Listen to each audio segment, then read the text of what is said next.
Assalamualaikum warahmatullahi wabarakatuh. Bismillah walhamdulillah, wassalatu wassalamu ala rasulillah, Sayyidina wa maulana Muhammad bin Abdullah, wa ala alihi wa sahbihi wa man walah, wa la hawla wa la quwwata illa billah, amma ba'd. Hadirin rahimakumullah, di dalam menghadiri majelis-majelis ilmu seperti saat ini terdapat fadilah, keutamaan-keutamaan yang sangat banyak sekali. Di antaranya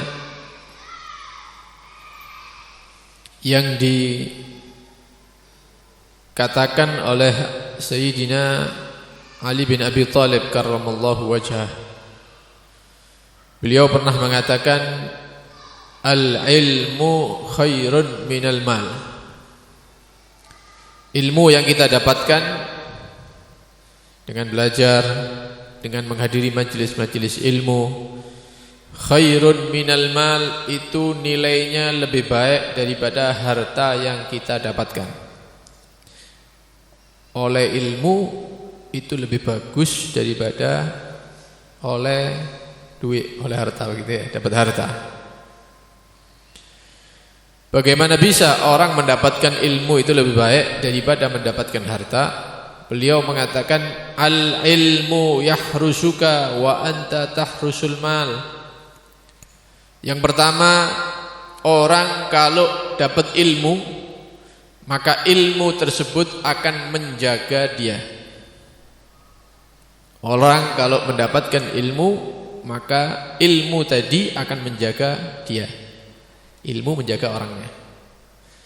Maksud daripada menjaga orang yang mendapatkannya itu bagaimana?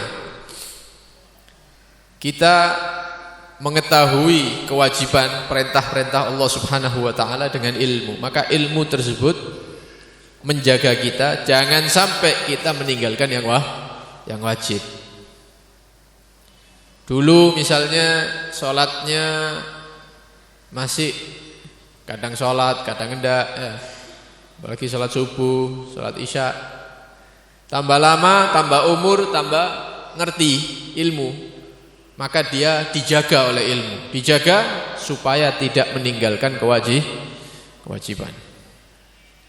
Dulu ketika muda, bulan Ramadan tidak puasa. Tidak puasa, orang lain puasa, dia tidak puasa. Ikut-ikutan, melok mangan di warung ini. Semakin tambah ilmu, semakin tambah umur, maka dia mengetahui bahwa puasa Ramadan ini adalah kewajiban dari Allah Subhanahu wa taala. Orang yang meninggalkan mendapatkan ancaman dari Allah Subhanahu wa taala, maka ilmu yang dia dapatkan menjaga dia supaya tidak meninggalkan kewajiban Allah Subhanahu wa taala, dan seterusnya. Ilmu menjaga orang yang mendapatkannya, yaitu dengan dia memahami apa saja yang diharamkan oleh Allah, maka ilmu tersebut menjaga dia dengan cara bagaimana caranya orang ini supaya jauh daripada maksiat-maksiat Allah, agar supaya orang ini tidak melakukan hal-hal yang diharamkan oleh Allah Subhanahu wa taala. Siapa yang menjaga? Ilmu yang ada pada hatinya. Jadi ilmu itu menjaga supaya tetap istiqomah menjalankan yang wajib. Ilmu itu menjaga supaya tetap kuat untuk menjauhkan diri daripada yang diharamkan oleh Allah Subhanahu wa taala. Dan yang lainnya masih banyak.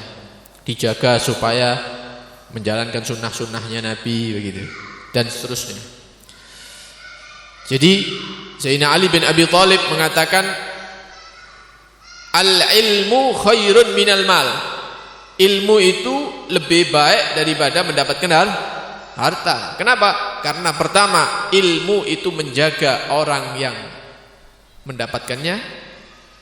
Berbeda dengan harta. Kalau kita dapat harta, bukan harta yang jaga kita yang jaga harta. Wa anta tahrusul mal. Kalau kita dapat uang, Kalau kita dapat kekayaan, harta lebih, maka kita yang menjaga harta. Beda dengan ilmu. Kalau kita dapat ilmu, ilmu yang menjaga kita. Kalau kita dapat harta, kita yang jaga hartanya. Orang kalau di dompetnya ada uang 20.000 misalnya ya, 50.000, itu tidak terlalu khawatir. Tapi kalau di dompetnya itu ada kartu kredit, ATM-nya 2 macam, 3 macam, setiap satu ATM isinya ratusan juta misalnya. Kemudian ada cek, ada uang ratusan ribu banyak.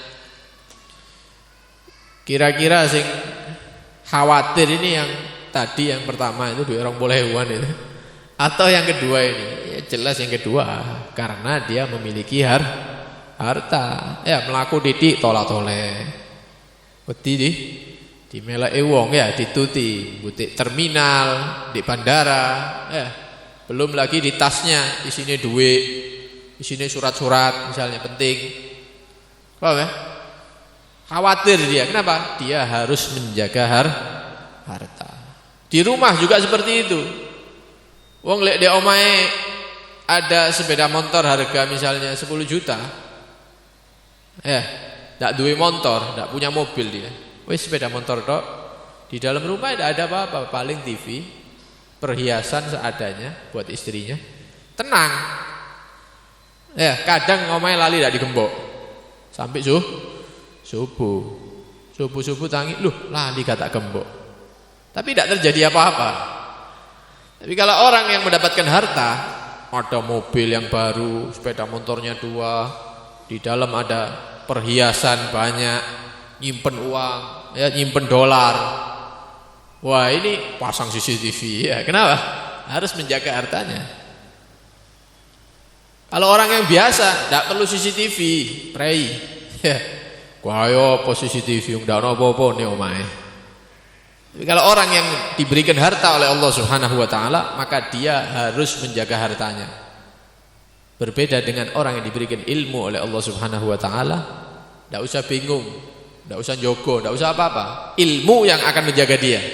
Oleh karena itu Sayyidina Ali bin Abi Thalib mengatakan orang yang mendapatkan ilmu lebih baik daripada orang yang mendapatkan harta. Yang pertama.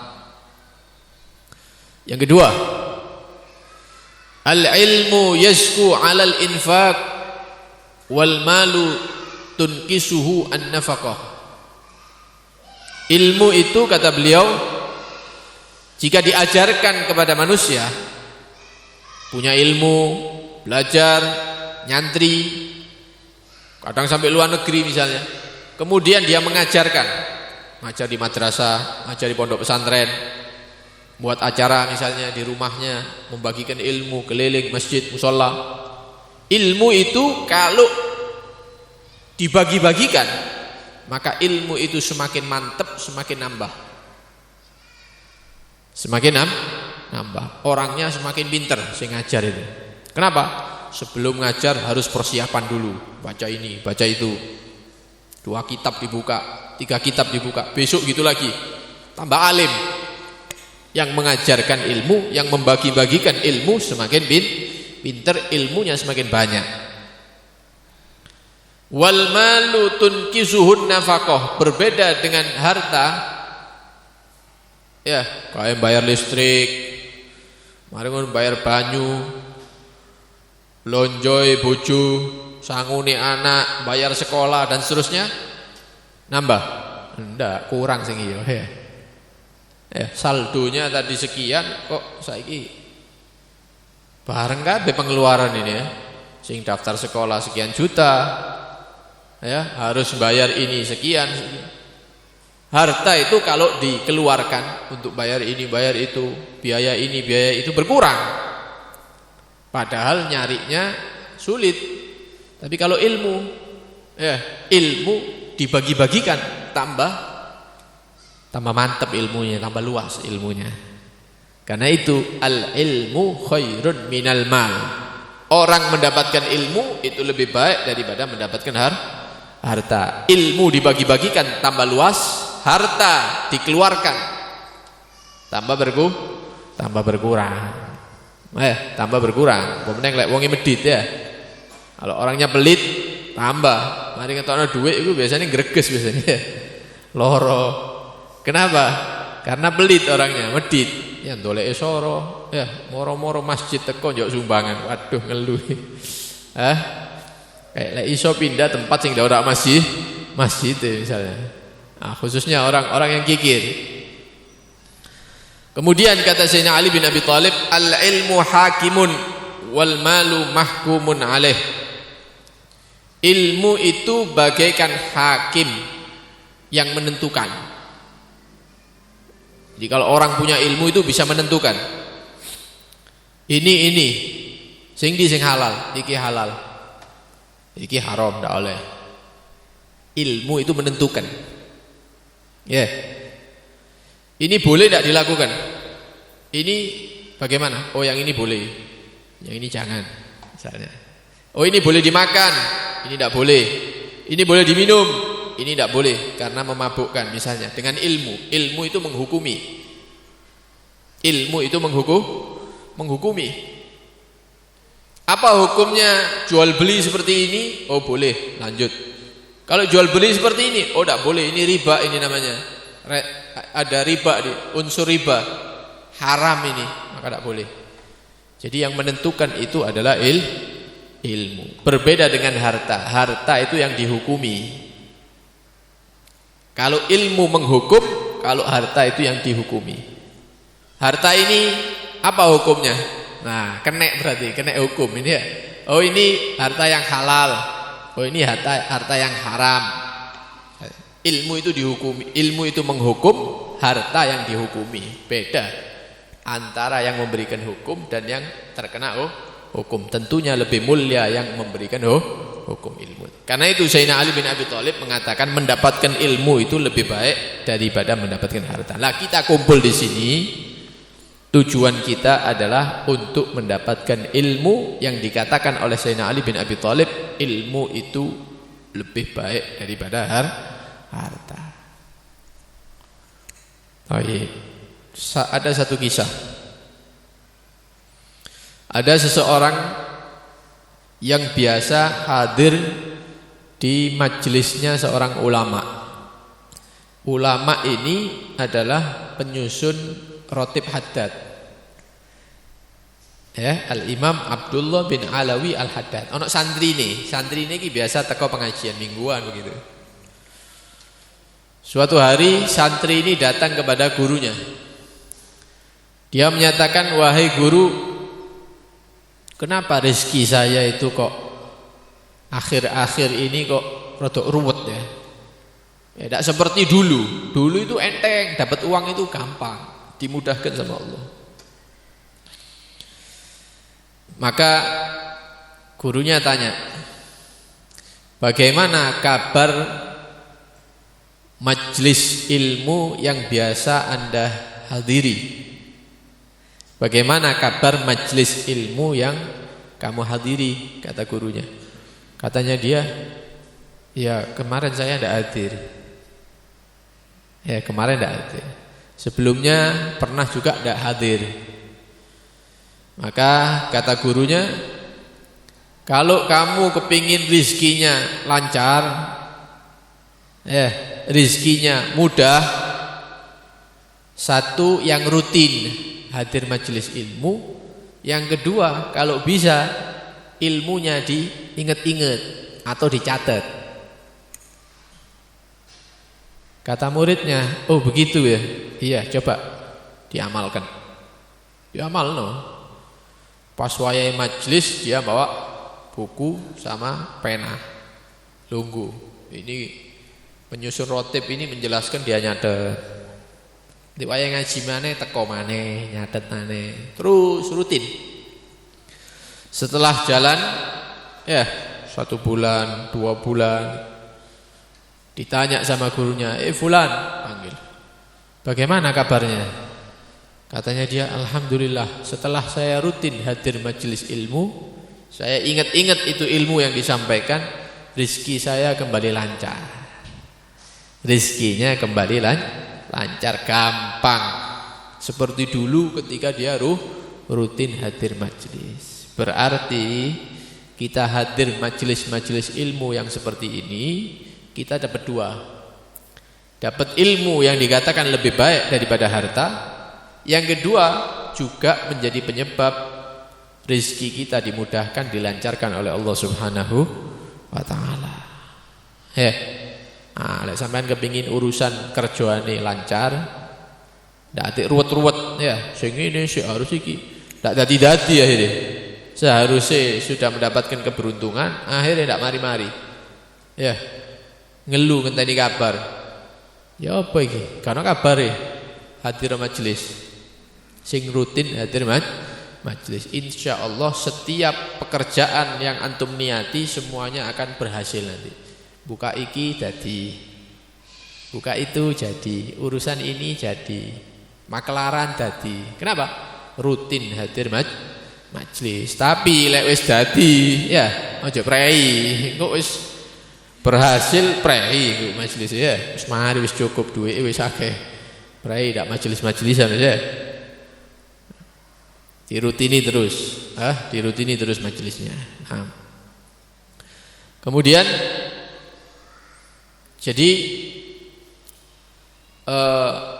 sebagaimana orang itu setiap harinya itu makan, ono sarapan, ono makan siang, ada makan malam, dan itu kebutuhan badan kita, jasad kita.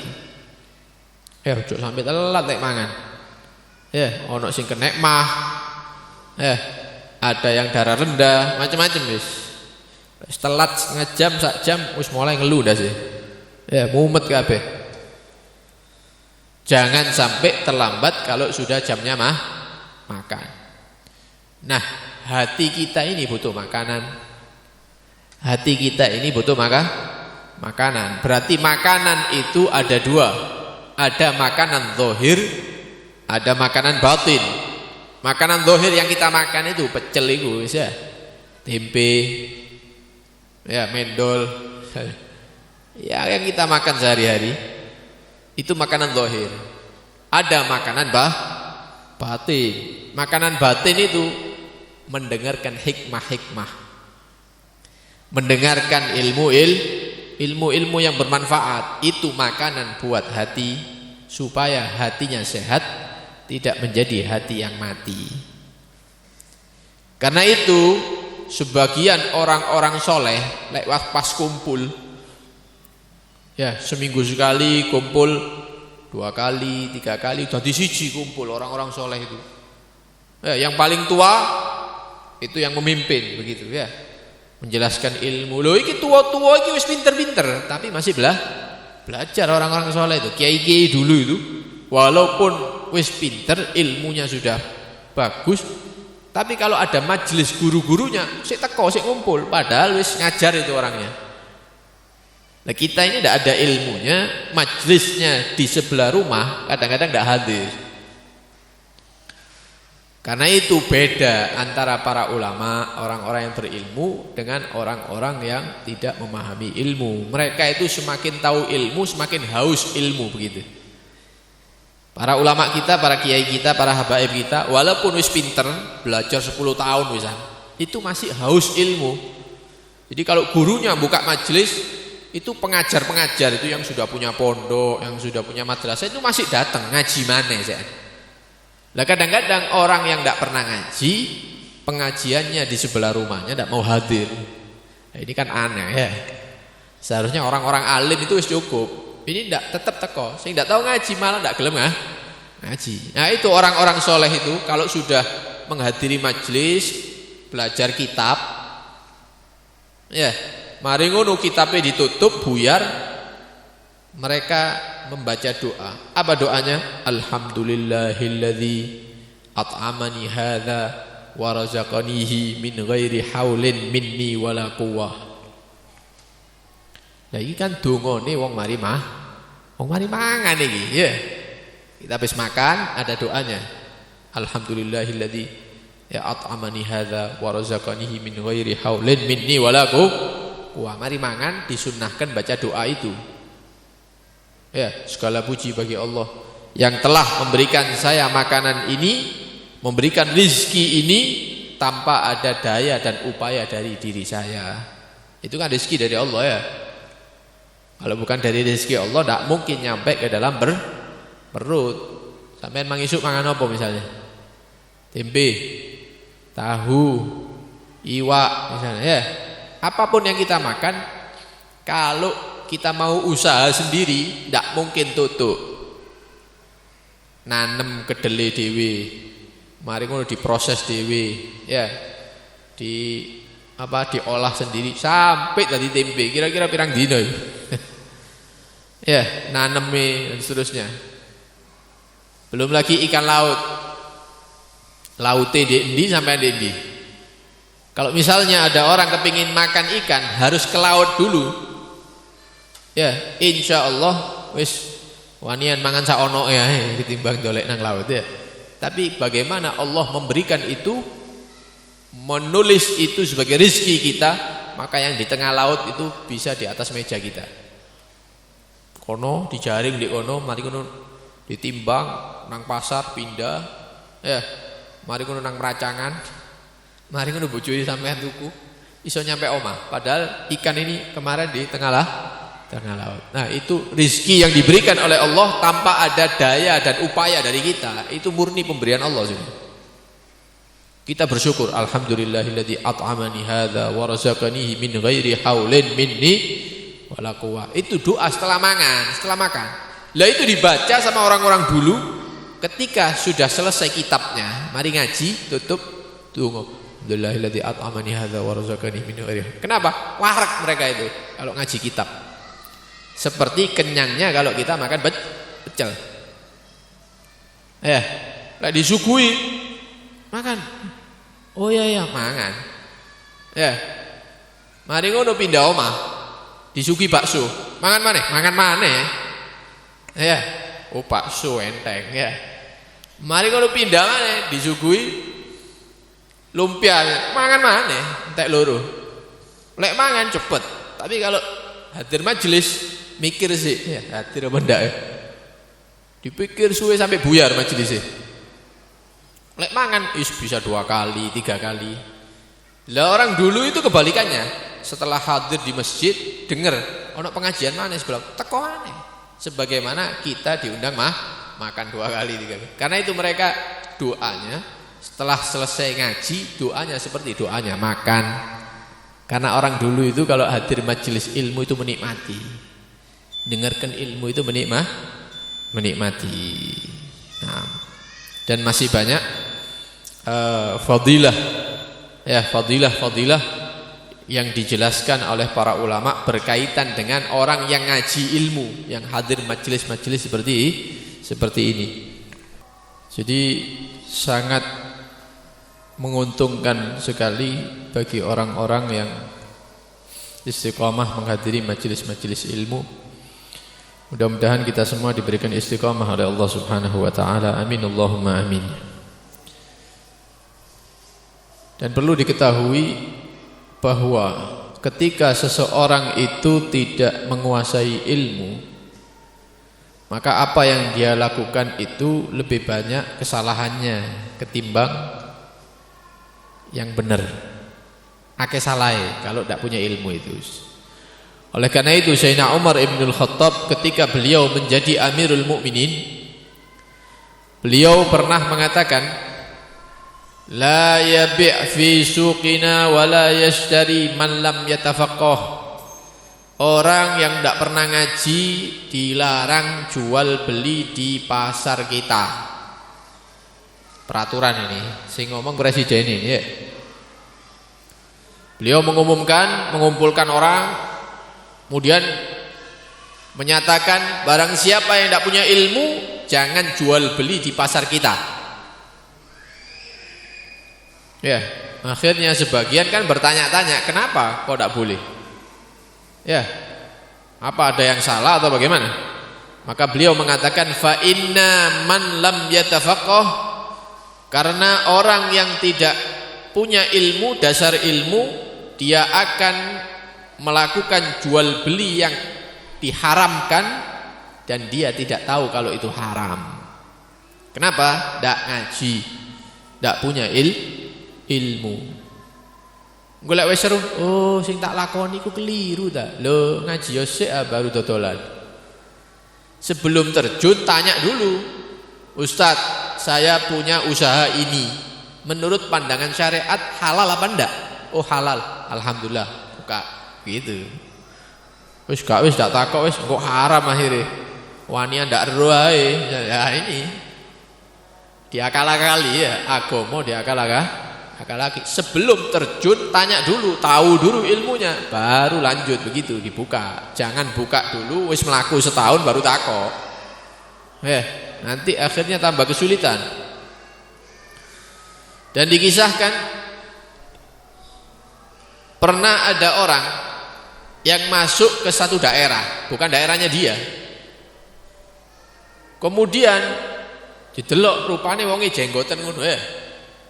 Oh iki modele ustad iki, modele tapi ndak rumahnya. Subhanallah, di daerah itu kok kebetulan ada yang meninggal. Ada yang meninggal. Dilihat iki jenggoten ini ya. Oh iki ustad gede modele. Tamu ini ya dari luar ini. Mari ngono. Anu Kiai, misalnya ustad.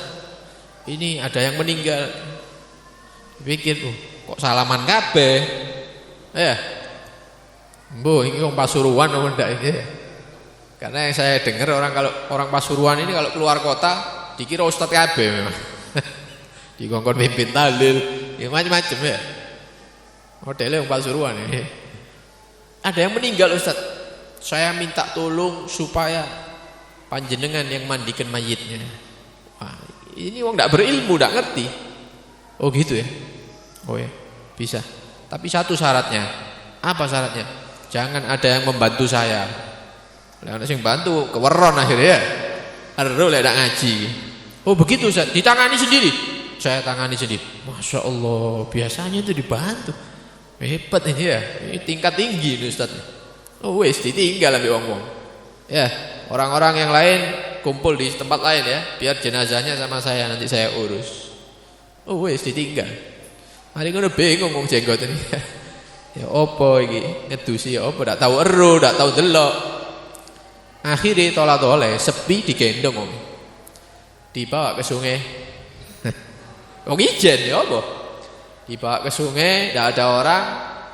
Karepe dicelupno ngono cek teles ngono ya. Ndak rone katut banyu. Mayitnya ini katut sungai, air sungai deres itu katut. Dijupuk ndak iso wis katut ilang. Bingung iki, waduh mayite ilang kan. Kabeh diganteni wedhus ketemon kok ya. Ya opo mikir-mikir bagaimana caranya ini? Alasan apa? Rupane wis rada suwe, wong-wong jam pira iki kepengen akhirnya ngubur ya. Datang orang-orang. Warga ini datang semua. Assalamualaikum, Ustaz. Ya, bagaimana? Teko wonge, mbek keringetan ya. Hadirin diharap tenang katanya. Ya. Ini orang yang kita hadiri jenazahnya ini ternyata orang yang tidak diketahui sama warga-warga. Dia ini wali ternyata. Seorang wali yang tidak dikenali kewaliannya. Bingung tole-tole, wali apa ya? Rone wong biasa. Begitu Ustaz. Iya, ketika saya mandikan turun malaikat Allah dibawa ke langit. Padahal mayitnya hanyut di sungai. Ini kenapa? Enggak punya ilmu. Akhirnya tambah keliru semua. Keliru kabeh. Karena itu penting untuk mempelajari ilmu agama supaya kita menjalankan ibadah dan yang lainnya, jual beli dan seterusnya, pernikahan, supaya sesuai dengan syariat Allah, tidak keliru. Dengan berkat kita ngaji ilmu. Kita mohon kepada Allah Subhanahu wa taala mudah-mudahan mendapatkan ilmu yang bermanfaat, mudah-mudahan mendapatkan ilmu yang menyebabkan kita menjadi orang selamat dunia sampai akhirat. Amin. Allahumma amin. Wa sallallahu ala sayyidina Muhammad wa alihi washabbihi wasallam walhamdulillahi rabbil alamin. Assalamualaikum warahmatullahi wabarakatuh.